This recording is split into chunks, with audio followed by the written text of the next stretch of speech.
Hello, my name is Adrian Declare, and in this video I'm going to walk you through all the various ways you can get your data in Blockworks, how you can see it, how you can export it, how you can manage it basically. So what I'm going to do is walk you through all of these that are on the screen here. We'll take one by one, so I won't introduce each one now. We'll just follow as we go along. It's important to note that in this video I won't be showing you how to build all of the different ways you can do this. It'll be more just showing you what can be done. What we'll do then is in the description, we'll put in links to the different parts of the video and complement that with a link to the manual or a link to other videos that show you literally how to do each of the things. So that might apply with stuff like the Word PDF file or the charts. Some of the things I can show you in this video because there's no setup to it. It's already a fundamental part of Blockworks. So we will start with the first one, which is the visible in the records in the block itself. So what I've done is build a very basic parts tracking, receiving, and testing system. As a very basic start, what you can do in Blockworks is see the data immediately as you're entering it. So what I'll do here is group 3, part 777, and we'll just say the quantity is 15. So this is what I mean by you can view the parts in the, or you can view the records in the block itself. Of course, there's ways to hide this and there's more advanced ways to control who sees what. But as a basic principle, this is one of the ways you can see your data. Visible as counts in the block itself. So it's worth noting a lot of this can be hidden. However, I've left it all on just so I can show you right on the screen. Here, it gives you the counts of each of the entries that you've entered into a form. So in this case, we've entered part 66 two times, part 222 two times, part 333 one time, and so on and so forth. So it just gives you the amount of times the piece of data was entered, that particular value. The next one we'll look at is exporting all data in the block. This is quite a simple one. Simply click the button, export all data. It's worth noting again, these buttons can be hidden or they can be hidden conditionally based on if you're an administrator. But this is basically just showing with no filters, no conditions, all the records for that particular block. So you can treat a block like a database table, and this is showing every record. Next one is exporting filter data in the block. So let's say we only want to see some particular values. For example, we only want to see the data associated with group 2. There are different ways you can do the filters. It doesn't have to be manually here. Sometimes it can be done on the side of the form itself. So now we can see in the records, we're only looking at all the values which are associated with group 2. And I'll click export filter data. And this time we're only exporting the values in group 2.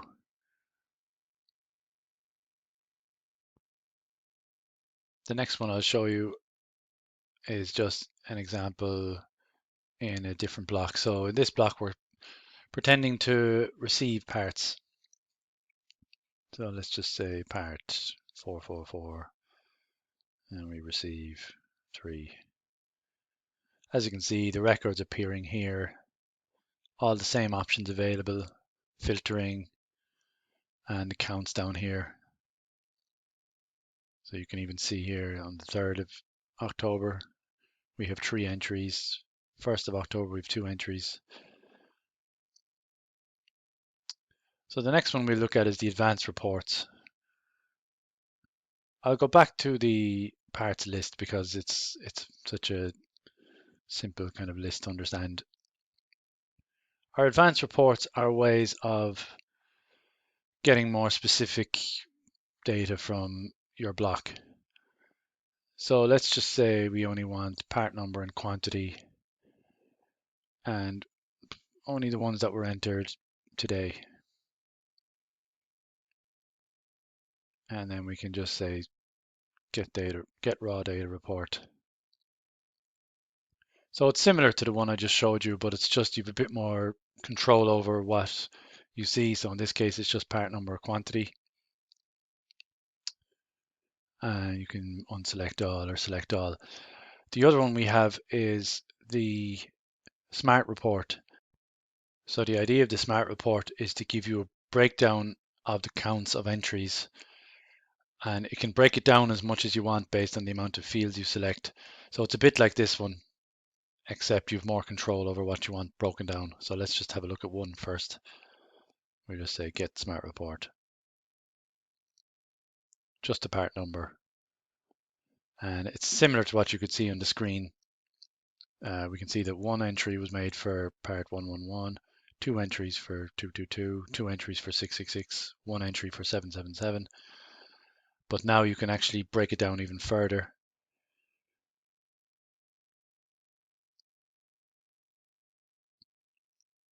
So now it actually breaks down. We have one entry for part 111 group. We have one entry for, one entry for part 11 group 1, one entry for part 333 group 1. We have two entries for part 222 group 1, so on and so forth. Probably not a great example because all the groups are associated with the same parts. Let's just pretend that there is a new part or a new group, but that has a similar part. We'll say group 4, we'll say part 111, quantity 10. And we go back down here again.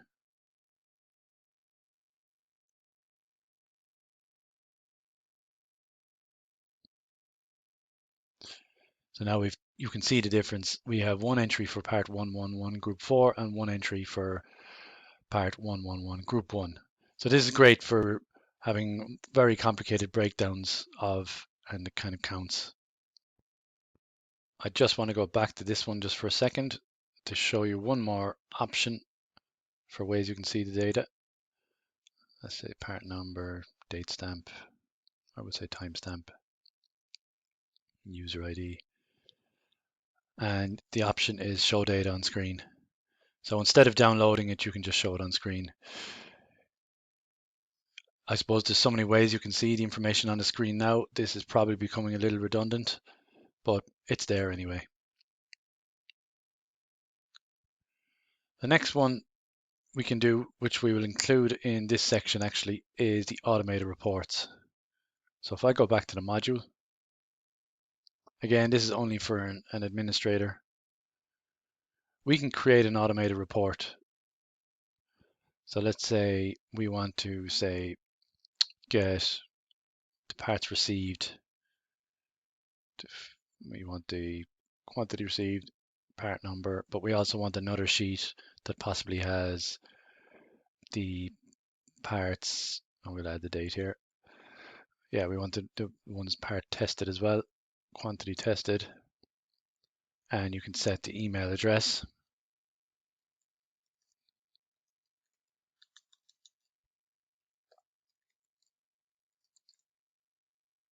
And you can say, let's just get the previous day's data, and we want this to be sent every day. You can choose, do you want the raw data or the smart report, as I showed you a few minutes ago. And then you could just say parts received and tested. And now what it will do is automate every day in this example what I just showed you. It will send you a file with different sheets that have this information, and it'll just be literally what I just showed you that I was able to manually download.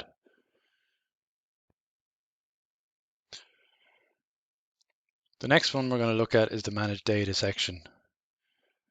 This is great for being able to get a quick overview of everything representative of a part, for example. So it searches all the blocks and searches everything in your system. This means you don't have to navigate from block to block to get your information.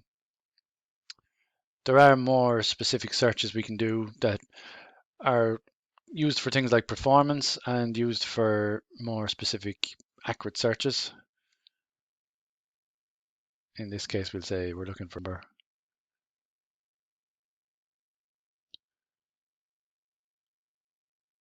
So here we are. We can see all the information here's the parts list, parts receiving, parts tested. So again, this is a really great way sometimes to see an overall timeline of what happened, to follow the path of a part, for instance. Like you can see in this example, it was received at this time, or it was tested at this time. It's being listed in the parts list twice in two different groups. So it gives you a nice quick overview of everything in your system. This is quite popular with our customers who kind of want to just get a quick view without digging into reports, without going into blocks. They can just quickly check it here, you know. So the next one we will look at is the results box. So this is a field that we have.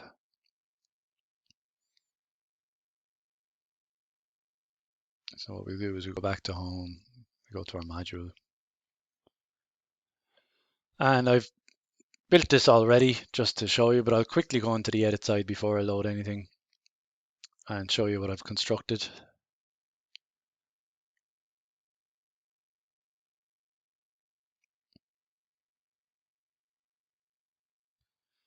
So I have made 3 results box fields. One is the parts list.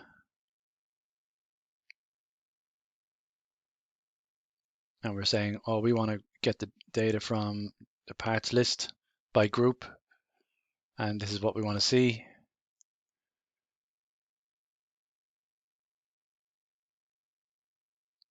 The next one is parts received, and the next one is parts tested. In this case, we've done one where we'll say, I want to get the stuff from parts tested by group, but also we want to have some colors set in the results box itself. So if it says bad, we're red. If it's good, we're green. To the front end, and we'll actually look at this in action. This, by the way, is why we call these pages, we call them blocks and not forms, because in this example, you may not even be submitting something. No, you happen to be in this case actually, but that's for another reason, which I'll show you later.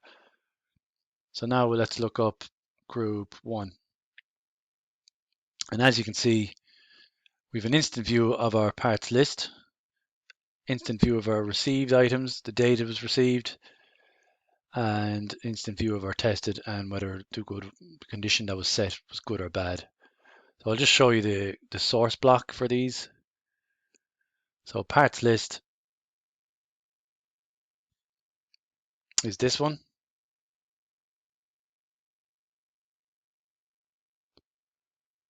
And parts receiving is this one. Parts tested is this one. So these are all individual blocks, but we're able to load up the information immediately. This is a very useful field. Of course, it can do a lot more. It resets as we're active in a block, so it's constantly updating, or if we make a change to something else, it updates. And of course, we can filter by as many things as we want. In this case, we're just filtering by the group.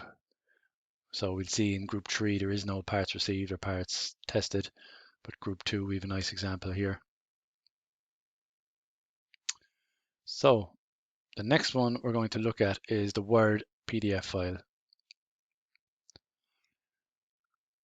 The first thing I'll do is show you a template that you can build. And I won't get too deep into how to build a template. We have instructions on that, so we'll be pointing that out in the description. But here is a typical template. Because we're using Microsoft Word to build a template, you can do anything you want in this. You can design it any way. You can do it exactly as if you were doing it without Blocworx at all. I won't get into the nitty-gritty of how this is working. You'll see that in the manual. Just for the sake of it, I put in a random logo just to show that you can edit it any way you want. And you put in these, what are called field slugs, to generate the information. So now we'll go back to the block itself, and down here in the records we can export that. So in this case we're going to do group 1, and the template I've called export.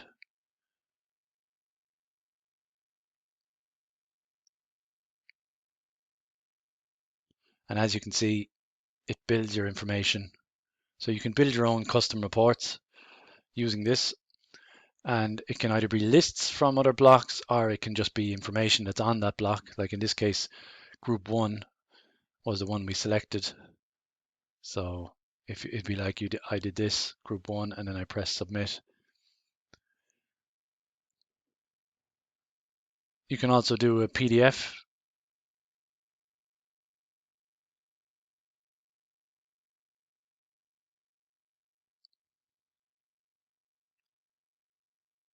So again, the styling of this can be completely controlled by yourself. That's the beauty of it. It's completely no code. There's no coding in building this whatsoever. It can be done on the block itself as well. Here, we're going to make an improvement to this button, so it's a bit big. Actually, I didn't select a group. Oh, I did. So here's one so you don't have to export it from the records. So in this case, I had selected group 1 and then I ran the report or the file. This time I'll select group 2 and I'll click download.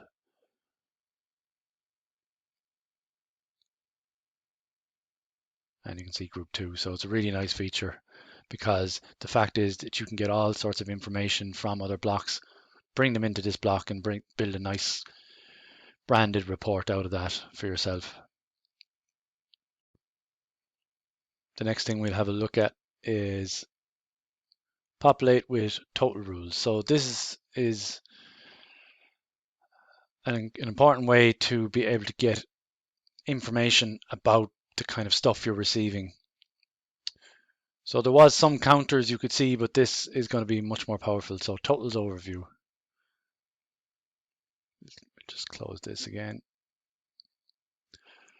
So I'm going to set this up so that I have set this up so that I get a count of what we've in total in stock, a count of what has been received, and a count of what has been tested. Now this demonstration here is also going to overlap with this one, basic pie chart. So when I do this one, we'll see the basic pie chart as well. So I'm going to pick part 1. And as we can see, we have 13 total in stock, 4 total received, and 2 total tested for part 1. And this isn't the number of entries. In this case, I chose to actually get a count of the quantities. So I'll show you the exact information. Let's just take total in stock, part list, and part 1. We have 10 here and 3 here. That's giving us our 13.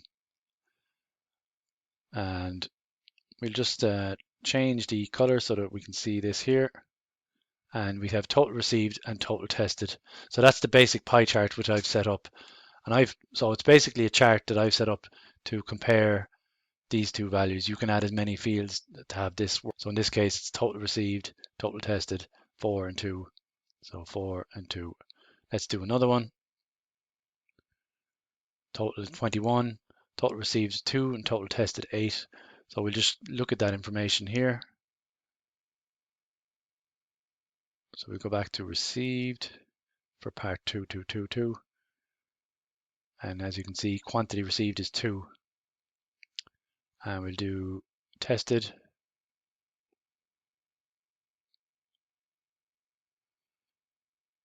And part 2 is quantity 8.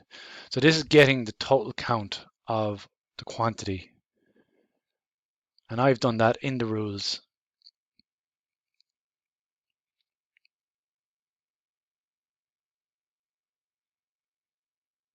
So for example, choose part, I've said populate another local field with total from elsewhere. And the field we're getting is quantity.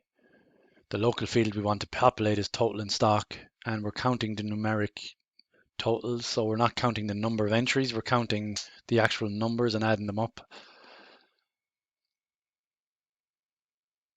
So that's a really nice feature, and it's a lovely way to get different information about what's going on in your system. That covers both the getting the populate with total rules and the basic pie chart. The next one is the advanced chart. So here I created a block called tested over dates, and in this example I built a chart which is checking what's received and what's tested for part 1, or whatever I select here, and based on the dates in the x-axis. So we can have a quick look at this information. Let's just say part 111, we received 4 and tested 2, and that was on the 3rd of October. So let's just verify that information.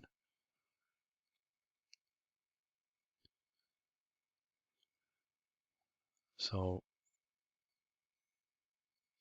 received 4, and we see it here, part 111, we received 4 on the 3rd.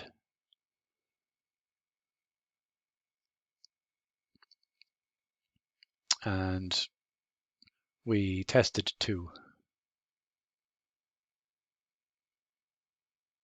on the 3rd. Part 111, 2. And like I said, if we had another record, we'll actually do that. We'll just test one more. So let's just say, let's say we tested these ones again, part 111.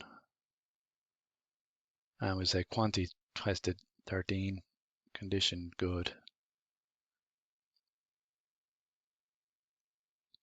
So now let's load part 111 again. And as you can see, the number for tested has gone way up, so it's obviously changed the dynamics of the graph. And let's just say add one more, 2nd of October, same part again. I would say tested 8.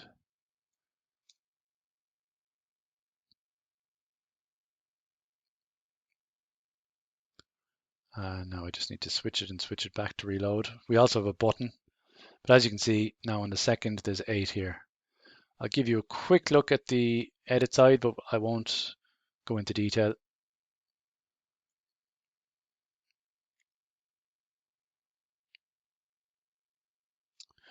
So this is it. Here's all the kind of charts we can build depending on the kind of information we're looking for. We'll be adding to this in the future. And you can choose all your different parameters. I'm looking from 2 different blocks. Here's, for instance, I've decided to hide the refresh chart button. So as you can see, it's all no code. The whole thing can be built just using Blocworx. So for example, if I changed, let's just change a value. We'll say part 1.1 tested.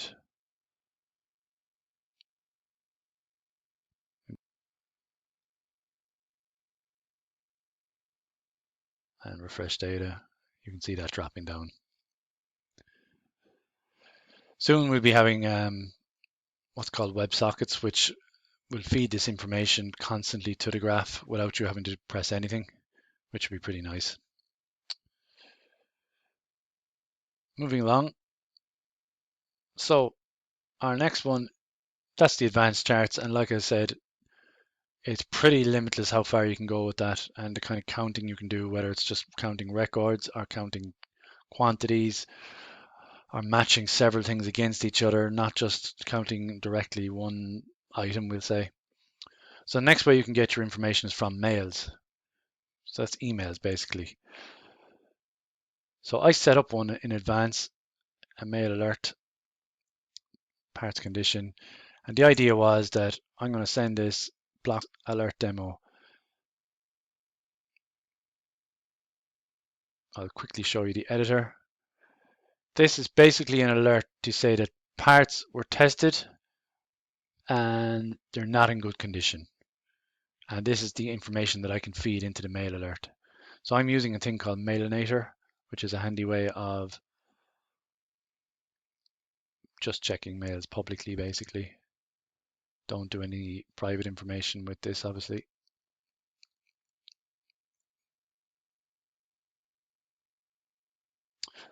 So when I was demoing just there a minute ago to you, or 3 minutes ago, I was actually sending the mails, but we'll do one fresh one. So we're in tested, parts tested. I'm going to quickly show you the field.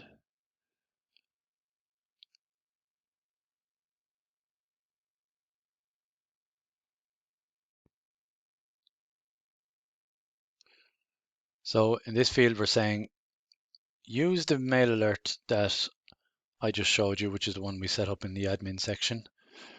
We want to apply it just when we're doing a new submission of information. You can also do it when you're editing.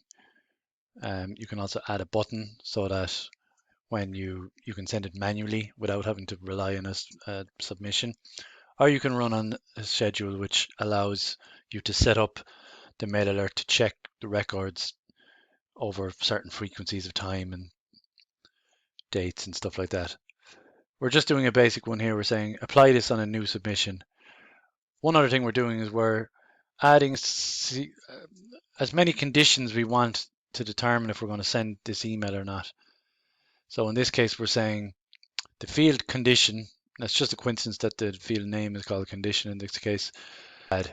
So we're instructing Blockworks to say only send the email if the value of that field is equal to bad. So we'll close this out for a second and we'll go back to the front end.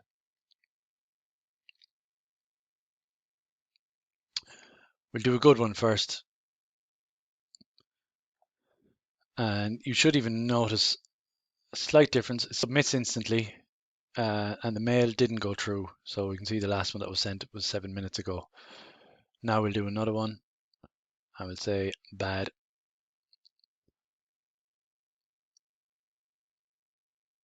And we can now see that this mail just came in just now, parts in bad condition. The following parts have just been tested with and marked as not in good condition. And we have the part number and we have nothing for the quantity tested. So that is actually a mistake I made, but that's a useful mistake because I can demonstrate that you can provide information or not. So we'll say quantity tested, we'll do one more. Oh, this time I didn't set the condition.